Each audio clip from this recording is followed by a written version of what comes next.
And then, Al, if this is going to put the county in debt roughly $60 million over 30 years, what's the contingency over that 30 years? If nothing's going to happen in the county in the next 30 years, we're already what, 10, 20 million in debt now, and another 60. So now we got to make sure that everybody be careful where you step, because if you fall down and we have any problems, we're already, say 80 million in debt, and we have 30 years to go with nothing happening. You can never entertain another large project because you're so deep in debt. And I'll give you an example. I'll give you an example. There's legislation in right now that would affect the county with the sheriff's stuff. It would go through. So what happens if you have to do an expansion of another department, a big expansion?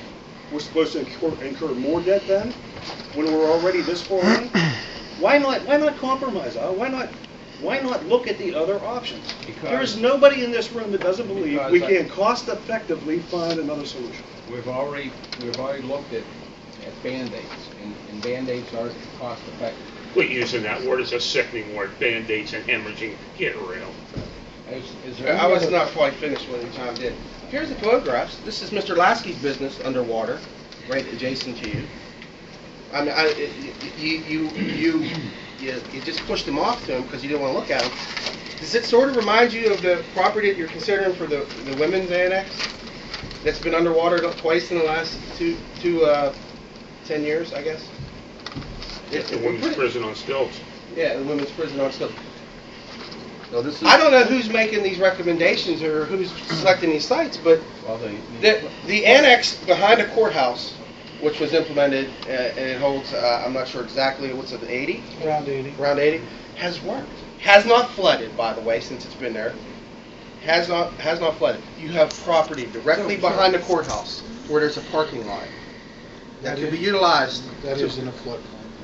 It's higher than the one that's never flooded. You It's guys higher than the one just that's have to never park it flooded. Is the proposed still women's site in a floodplain? That's documented to have flooded. These places have not flooded. Has the courthouse flooded? It's same level of ground. The place where we would like to put the prison has never flooded. Oh, well, here is right beside the prison.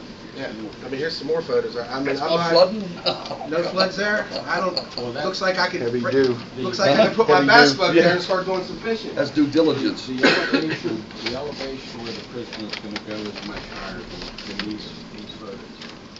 So yes. And not to It mention, is you putting this on, if there's not a major sewage upgrade, they told you they have not signed on to this. It's going to tax their system.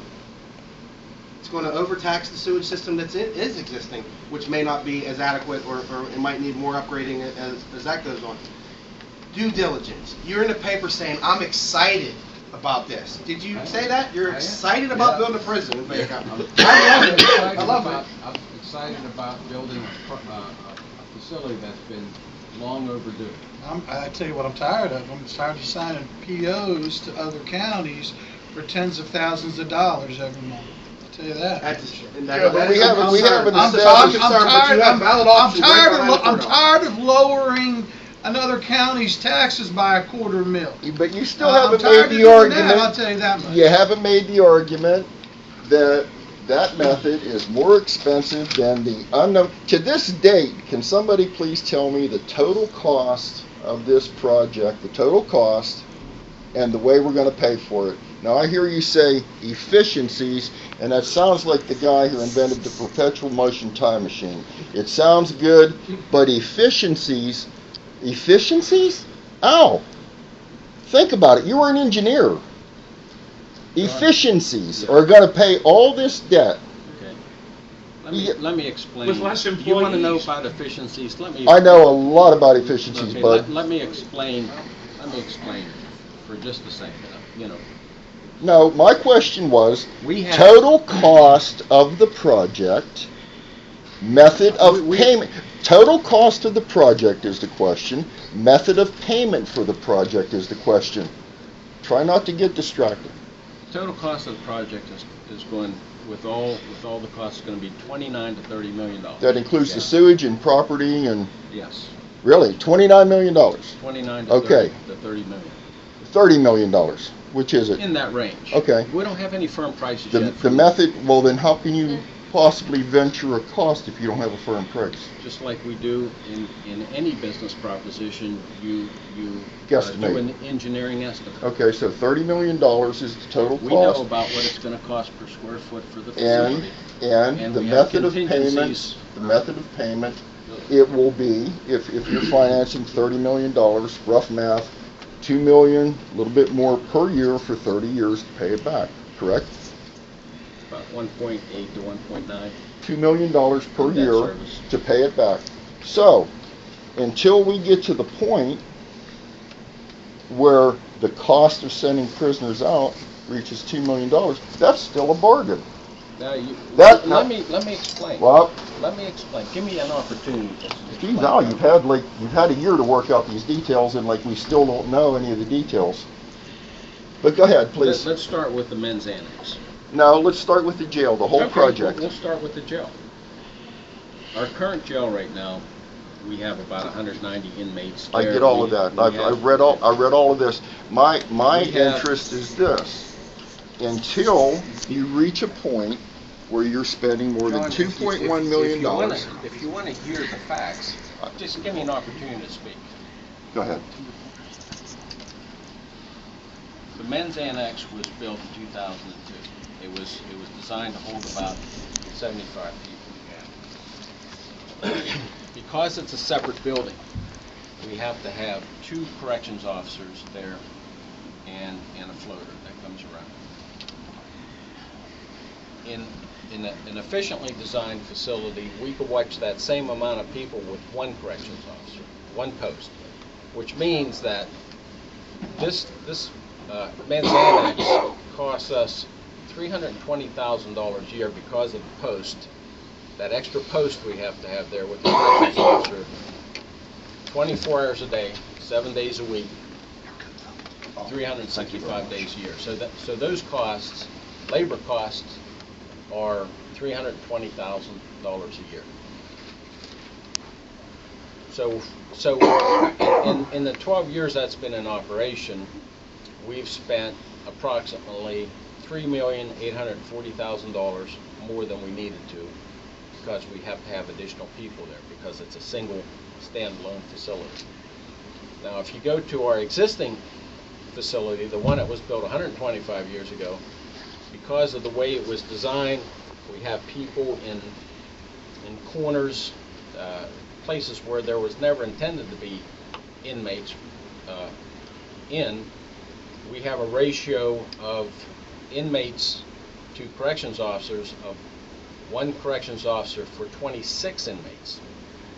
Now, efficiency-wise, we can basically save 3 times when we move into the new facility, because we can have 1 corrections officer watching 70-some inmates because of the way the new housing units are designed.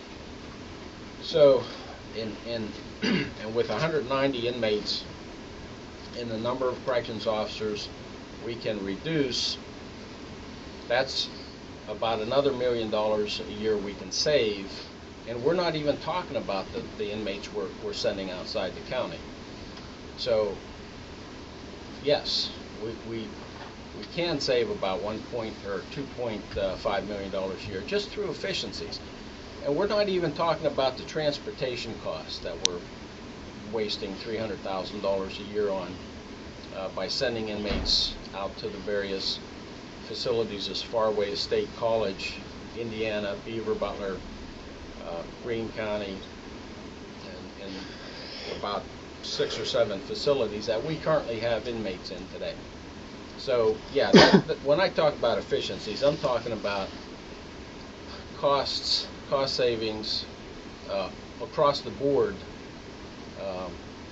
in labor costs, because 65% of our labor costs, or 65% of our costs for our prison is labor costs.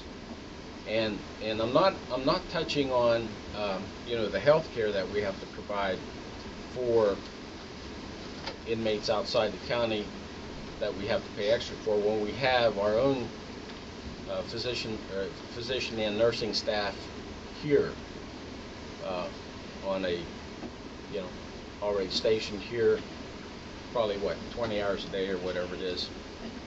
So yeah, John, there are a lot of efficiencies to be gained.